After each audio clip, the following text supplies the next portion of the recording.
entre el crecimiento y la generación de empleo, porque las industrias y todo el sector productivo va a tratar de mantener sus niveles de empleo, hacerlo más eficientes, aumentar la productividad, antes de incurrir en nuevos costos laborales, hasta que no esté seguro de que el mercado ya está realmente en recuperación y entonces pueda ya avanzar en proyectos nuevos, en nuevas actividades y hacer proyecciones de crecimiento en sus actividades productivas en toda parte. Eso es natural que ocurra, porque el empresario tiene que ser más cauteloso en un proceso de recuperación que todavía no está claro, donde todavía hay muchas interrogantes.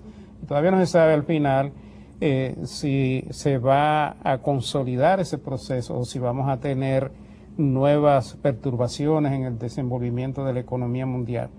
Lo cierto es, como yendo al plano de lo que mencionaba Ezequiel, que hay dos grandes economías, la de Estados Unidos, que es la más acreedora del mundo, y la de China, que es, la más deudora, y la de China, que es la más acreedora. Que ya es la segunda economía del mundo. Ambas se necesitan para que haya una nueva, si se quiere, una nueva visión de la economía mundial, con componentes importantes, donde China, que es un país tan grande, con una economía tan amplia, donde la clase media china ya se acerca a los 500 millones, que es la población de Europa.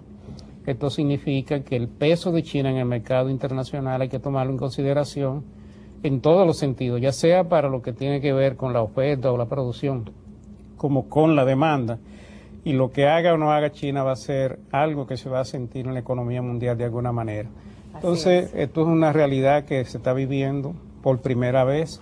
En la geopolítica. El caso China ya es una realidad mundial, el hecho de haberse convertido en la segunda economía del mundo y con una condición de ser un país altamente acreedor, lo que le genera una gran rentabilidad en términos de sus inversiones en el resto del mundo de capitales. Entonces eso le da realmente una proyección mucho más consolidada que la de cualquier otra economía mundial. Y con esta realidad tenemos que vivir. Los países ya tienen que ir definiendo lo que son sus políticas hacia afuera, tomando en consideración estas variables. Así que esa es nuestra realidad mundial. Nos vemos en la próxima segmento. Sí, vamos a una pausa.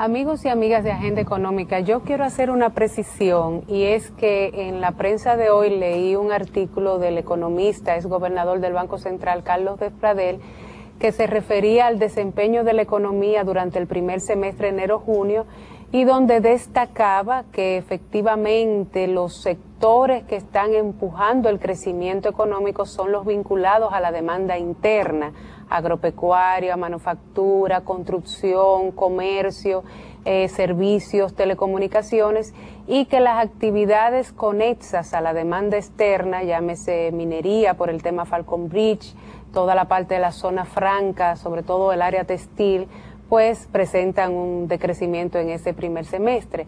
Pero él señaló un dato que yo quería precisar, y es que cuando se refería a la inversión extranjera directa, hablaba de una reducción con relación al semestre pasado. Y ahí es un tema, Luis me puede corregir, que es el experto en balanza de pagos de nuestro país, es el hecho de que la Barrick tomó la decisión interna de presentar una parte como inversión extranjera directa y la otra parte está registrada en financiamiento externo, o sea, lo trajo financiado, de manera que está en la cuenta de la balanza de pagos, pero en la parte financiera. Eso implica que ellos van a hacer efectivamente su cronograma de 700 a 800 millones de dólares pero apenas aparecerá 200 o 300 millones de dólares en la parte del renglón inversión extranjera directa, pero no quiere decir que no se está haciendo esa obra y que no está entrando, de manera que es bueno aclararlo para que cuando se haga el análisis no se vea de manera mecánica la cifra, sino que se vea en el contexto global de la balanza de pagos, donde en la parte financiera está contabilizado el resto como un financiamiento, vienen financiadas. Incluso parte de la importación, del crecimiento de las importaciones, de las otras importaciones, precisamente han sido equipos que ha traído la Barrick. Vimos aquí en un programa que ellos hicieron cómo trajeron esos recipientes enormes, y todo eso está contabilizado, o sea que lo importante es que el país iba a recibir esa afluencia por una modalidad distribuida, una parte inversión extranjera directa y la otra parte financiera. Eso es bueno que tú lo aclares. Sí, Luis. Ciertamente la cuenta corriente de la balanza de pagos es la que registra las operaciones reales con el resto del mundo.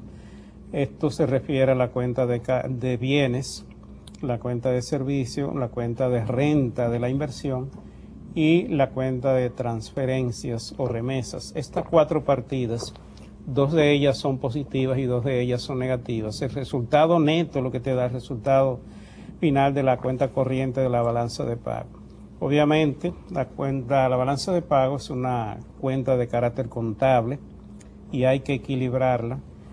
Al final, igual que ocurre con el presupuesto de la nación, cuando tú tienes un déficit, tienes que buscar recursos para financiar ese déficit. En el caso de las cuentas externas, la cuenta corriente se financia con la cuenta de capital y financiera, donde ingresan recursos por inversión extranjera directa y como endeudamiento, como deuda externa, que es contratada esta deuda, ya sea por el gobierno como por el sector privado.